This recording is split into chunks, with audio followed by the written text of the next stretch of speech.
नमस्कार. मी संतोष पाटील, जिल्हाधिकारी सातारा. सातारा जिल्ह्यामध्ये उद्यापासून 12वीची परीक्षा सुरू होते. जिल्ह्यामध्ये एकूण 52 परीक्षा केंद्रावर जवळपास 33,500 विद्यार्थी 12वीची परीक्षा देणार आहेत. 12वीला बसलेल्या मुलांना त्यांच्या शैक्षणिक आयुष्यामध्ये एका मोठ्या परीक्षेला तोंड द्यायचं आहे उद्यापासून.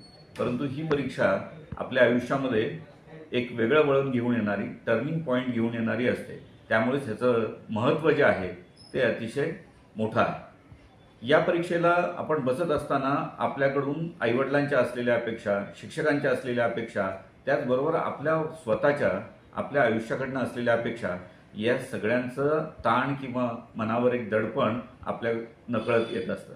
परंतु सर्व विद्यार्थ्यांना माझी मनपूर्वक विनंती आहे की कुठल्याही दडपणाशिवाय, कुठल्याही ताणाशिवाय आपण परीक्षेला सामोरं जर गेलो तर निश्चितपणे यश आपल्याला मिळण्यामध्ये मदत होते.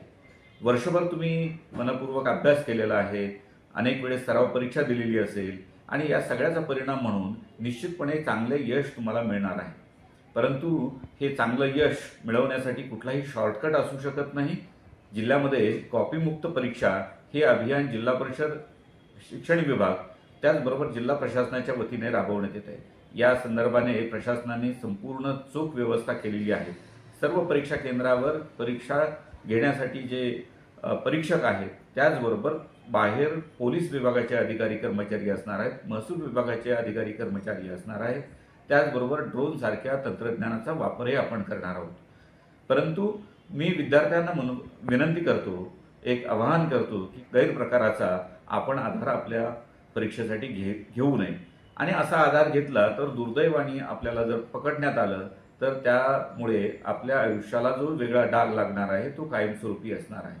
आपल्या वडिलांच्या आणि कुटुंबाच्या प्रतिमेला तडा जाऊ शकतो आणि त्यामुळे कुठल्याही आमिषाला आपण बळी पडू नये एवढंच मी आपल्याला सांगू इच्छितो.